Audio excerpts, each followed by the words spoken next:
जिंदगी में हमेशा दुखी और उदास रहते हो तो इसे सुनो, कभी भी दुखी और उदास नहीं रहोगी। भगवान श्री कृष्ण कहते हैं, जो व्यक्ति स्वयं के द्वारा स्वयं का उद्धार नहीं करता वह अपना शत्रु स्वयं होता है। अर्थात जो व्यक्ति अच्छे कार्यों द्वारा उन्नति करता है वह उद्धारक होता है। इसके विपरीत बुरे कामों को करने वाला अपने साथ साथ समाज का भी विघटन करता है। शरीर, इंद्रियां, मन, बुद्धि मनुष्य को तो असत पदार्थों की ओर भटका सकता है। दोस्तों, अधूरा ज्ञान बीज के समान माना जाता है, इसलिए जानने के लिए वीडियो को पूरा अवश्य देखें। जिंदगी में हमेशा परेशानी से घिरे रहते हो तो इसे सुनें। भगवान श्री कृष्ण कहते हैं, दूसरों की सहायता के बिना कोई भी किसी पर जीत प्राप्त नहीं कर सकता और दूसरों की सहायता लेना ही स्वयं को पराजित करना है। अर्थात स्वयं को पहले पराजित कर कि दूसरों पर विजयी पाई जा सकती है। भगवान श्री कृष्ण कहते हैं, जो अपने लिए दूसरों की थोड़ी सी भी आवश्यकता नहीं समझता वही अपने आप से अपने आप पर विजय प्राप्त करता है। आदमी शरीर, इंद्रियां, मन, बुद्धि को अपना समझकर स्वयं को उनका स्वामी मानता है, परंतु वास्तव में वह उनका गुलाम हो जाता है। जो उनके एक इशारे पर सारे काम करता है। जिसके पास सुख साधनों का अभाव हो उस पर भी वह प्रसन्न रहे तो वह सुखी कहलाता है। लेकिन जो सारे सुख साधनों के बावजूद इस चिंता में घुटता रहे कि वे चले नहीं जाए वह दुखी कहलाता है। भीतरी सुख दुख, बाहरी सुख दुख और मान अपमान में शांत और निर्विकार रहने वाला व्यक्ति ईश्वर के निकट होता है। तरह तरह की परिस्थितियों में जो निर्विकार रहता है वह महापुरुष है। जो व्यक्ति न तो सोना पाकर चंधियाता है न उसे खोकर चिंतित होता है, जो उसके उत्पन्न और नष्ट होने के स्वभाव को समझता है वह समदर्शी हो जाता है। ऊंच नीच को समदृष्टि से देखता है। शरीर को मैं और मेरा मानने से ही रोग का, निंदा का, अपमान का, मरने आदि का भय पैदा होता है। परंतु जब मनुष्य शरीर के साथ मैं और मेरेपन की मान्यता को छोड़ देता है तब उसमें भी किसी प्रकार का भय नहीं होता। भगवान श्री कृष्ण कहते हैं, इतना सोए कि उठने पर निद्रा या आलस्य न सताई।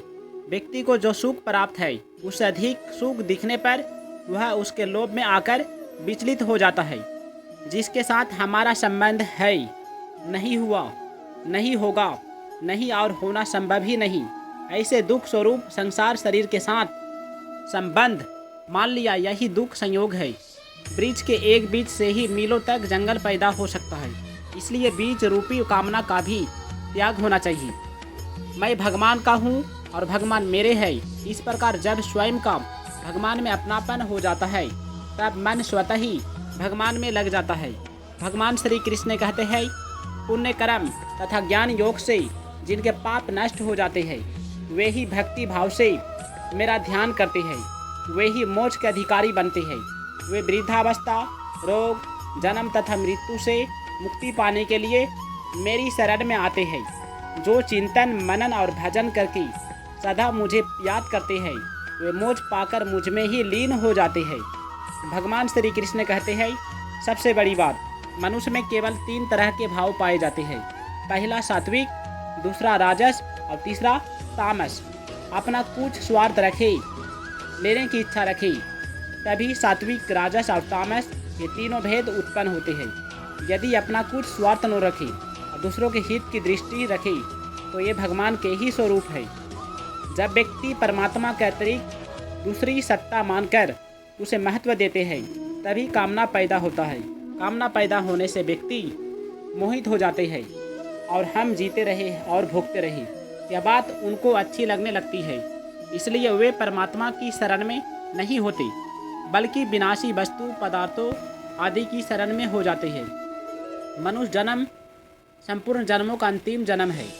भगवान ने जीव को मनुष्य शरीर देकर उसे जन्म मरण के प्रवाह से अलग होकर अपनी प्राप्ति का पूरा अधिकार दिया है, परंतु यह मनुष्य ईश्वर को प्राप्त न करके लगाव के कारण फिर पुराने प्रवाह में अर्थात जन्म मरण के चक्कर में चला जाता है। भगवान श्री कृष्ण कहते हैं, मनुष्य अपने स्वभाव को निर्दोष शुद्ध बनाने के लिए सर्वदा स्वतंत्र है, लेकिन जब तक उसके भीतर कामना पूर्ति का उद्देश्य रहता है, तब वह अपने स्वभाव को सुधार नहीं सकता।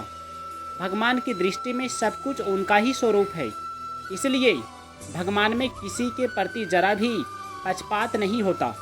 बुद्धिमान व्यक्ति वे होते हैं जो परमात्मा की शरण में होते हैं, वे परमात्मा को ही सर्वोपरि मानते हैं। मध्यम बुद्धि वाले मनुष्य वे होते हैं जो देवताओं की शरण में होते हैं, वे देवताओं को अपने से श्रेष्ठ मानते हैं, जिसमें उनमें थोड़ी नम्रता और सरलता रहती है। मूर्ख मनुष्य वे होते हैं जो भगवान को देवता जैसा नहीं वरन सामान्य मनुष्य जैसा मानते हैं, वह स्वयं को ही श्रेष्ठ मानते हैं। मनुष्य शरीर विवेक प्रधान है, अतः मनुष्य की प्रवृत्ति यानी कि लगाव और निवृत्ति यानी कि विरक्ति पशु पक्षियों की तरह न होकर अपने विवेक के अनुसार होनी चाहिए। परंतु मनुष्य अपने विवेक को महत्व न देकर राग और द्वेष को लेकर ही प्रवृत्ति और निवृत्ति करता है, जिससे उसका पतन हो जाता है।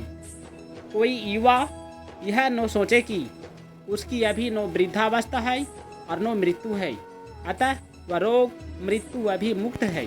वास्तव में वह रोग मृत्यु से मुक्त नहीं है, क्योंकि जब तक शरीर के साथ संबंध है तब तक रोग मृत्यु से रहित होते हुए भी वह इनमें मुक्त नहीं है। लेकिन जो जीवन मुक्त महापुरुष है, उनके शरीर में रोग मृत्यु होने पर भी वे इनसे मुक्त है।